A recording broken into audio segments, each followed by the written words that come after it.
Queridos estudiantes de grado sexto y séptimo. Para el tercer periodo vamos a empezar con el feudalismo en la Edad Media, hacer un breve receso de la Edad Media y qué es el sistema feudal, para luego entrar en el Renacimiento y todas sus expresiones culturales, políticas y sociales. Para el día de hoy vamos a comenzar con el feudalismo en la Edad Media. Para conocer el feudalismo debemos primero conocer sus antecedentes.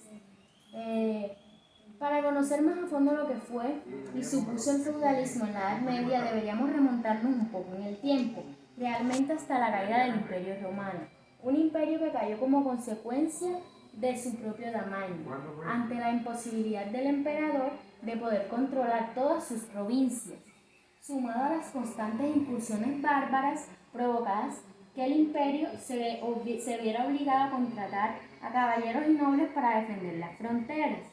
Con la caída del imperio en el siglo X, Europa se encontraba con un gran vacío de poder. Los reyes simplemente contaban con carácter divino, pero carecían del poder político. Los caballeros y aristócratas que durante el Imperio Romano habían servido militarmente al emperador, ahora tenían un poder casi absoluto. El rey no gobernaba, se mantenía gracias a los pactos firmados con los grandes señores a cambio de protección, y eran estos quienes realmente elegían qué rey debía reinar o qué dinastía. Aquí podemos ver el mapa en Europa. El Imperio Romano poseía muchos territorios, lo cual hizo ingobernable a los emperadores. Pero ¿qué sucede? En la Edad Media, la Iglesia Católica tenemos unos mitos de que se supone que en la Edad Media es un periodo de oscuridad para la historia europea. ¿Por qué? Porque la iglesia gobernaba y decía los principios que debía regir cada persona para ser un buen cristiano y ser un buen ciudadano. En este momento, cuando la Iglesia Católica, ya bien establecida en Europa y conocedora de la fragilidad de los reyes y del enorme poder de los grandes señores que tenían, decidió otorgar el don a que estos les faltaba, pero que sí tenían los reyes, el don divino, de distintos concilios. Y señores se convierten en jefes sociales. A partir de este momento, los señores reciben el poder de Dios.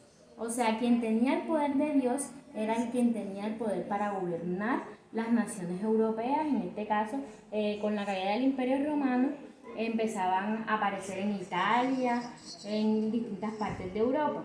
De esta forma, a través de una serie de juramentos que debían renovarse cada generación, la Iglesia Católica contaba con su propio apoyo, ejército y a cambio de protección divina. Entonces, ahora sí pasamos al tema. Cuando hablamos del feudalismo, nos referimos al sistema político, social y económico que surgió en Europa occidental a partir del siglo IX y que se consolidó plenamente en el siglo X y en el siglo XIV. A partir del siglo XV se abre un periodo de transición, donde seguían vigentes muchos rasgos del sistema feudal, al mismo tiempo que se iban desarrollando las condiciones para que posterior el surgimiento del sistema capitalista. El feudalismo se basaba en un sistema de vasallaje y feudo, a lo que es lo mismo que la relación jurídico-política por un lado y con la relación económico-social. Los sistemas feudales partían de una relación inicial donde el rey otorgaba feudos a sus vasallos, en este caso nobles. Estos nobles a su vez también otorgaban feudos a otros vasallos convirtiéndose en señores. Por otro lado, debemos explicar que la concesión de feudos o territorios que el monarca otorgaba a los nobles o vasallos que hubieran destacado en la guerra o en otra forma de servicio era común, y el modo de conocer el valor de los caballeros o nobles que acudían a la batalla.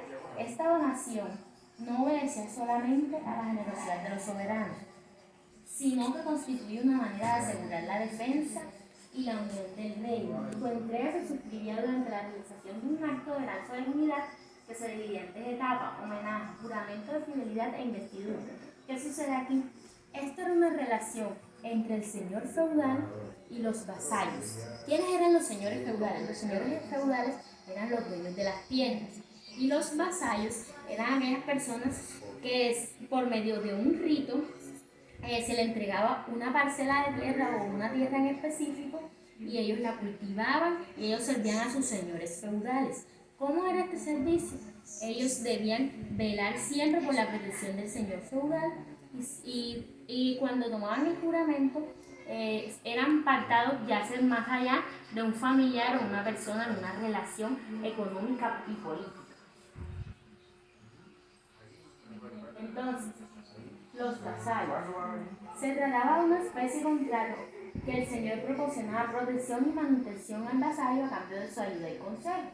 La ayuda era siempre de carácter militar. Ellos ayudaban a sus señores en las batallas, así como a defender las propiedades y la de sus vasallos. Los grandes señores eran poseedores de numerosos vasallos, con los que contaban con grandes fuerzas para la defensa. Este servicio militar que realizaban los vasallos era reclamado cuando el señor necesitaba ayuda. Los vasallos debían presentarse con armadura y montura al servicio de su señor feudal. Cuando el señor caía en prisión, los vasallos debían pagar el rescate de su liberación. También contribuir con la armadura del primogénito del señor cuando era armado caballero. O para casar a la hija mayor o contribuir para pagar las incursiones en Tierra Santa. Recordemos que se empezaban las reuniones de conquistar territorios para que la Iglesia Católica pudiera coger cierto territorio y esas eran las llamadas guerras de la Tierra Santa. Realmente el vasallaje era una relación que se mantenía entre dos señores, eso sí, de distintas categorías, donde el señor de mayor categoría se convertía en señor y el de menor categoría se convertiría en vasallo. Los feudos. Los feudos podían ser otorgados por un señor o podían ser tierras cultivables, bosques, villas, fincas, pueblos, etc. En la Edad Media los feudos estaban delimitados por fortalezas o castillos, verdaderos complejos compuestos por talleres, caballerizas, hornos, molinos, patios y almacenes. Los feudos se concebían como una unidad económica y de producción. En este caso el vasallo recibía el nombre de siervo. Se trataba de un contrato por el cual el señor ofrecía posesión al siervo a cambio de que él trabajase en la tierra, fuese sumiso y obediente. Aquí podemos observar la pirámide social en la Edad Media. Podemos ver al rey, al alto clero, a la alta nobleza, los príncipes y los condes. Entre el clero y la nobleza se compartían luego del rey, que ellos mismos eran los que montaban al trono. En la mitad de la pirámide podemos encontrar el clero medio, a la media nobleza de caballeros, bajo clero, que son los curas y los frailes, la baja nobleza, están los campesinos libres y artesanos, comerciantes y banqueros, que vendrían a ser la burguesía, que más adelante iban a ser los que imperasen en el Renacimiento luego del periodo de la Edad Media. Y en el último final tenemos a los campesinos siervos o a los que trabajaban la tierra. ¿Cuáles eran las clases más privilegiadas? Los nobles, el clero y los campesinos, encabezados por el rey. El rey encabeza la pirámide de poder, es considerado el señor de todos y de todo. Los grandes vasallos engloban condes, vizcondes, duques y marqueses. Los altos estamentos de la sociedad eran los señores de grandes feudos. El alto clero era formado por cardenales y obispos, con un gran poder económico y político. La media nobleza se encontraban los caballeros y nobleza cortesana. El claro medio estaban las abadesas y abades. También eran considerados clero medio a los curas de las parroquias más importantes. La baja nobleza eran los hidalgos en España y Portugal. Era el escalafón más bajo de noble. Era una especie de nobles pobres que estaban exentos del pago de tributos a cambio de su aportación militar en las batallas. Y el bajo clero, que eran los curas, monjas y frailes.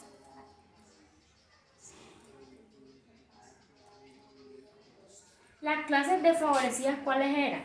Eran los ricos comerciantes, en este caso los pequeños propietarios y los banqueros, que es la burguesía que no tenía poder en la Edad Media, pero que luego, con el surgimiento del capitalismo, ella va a tomar más poder.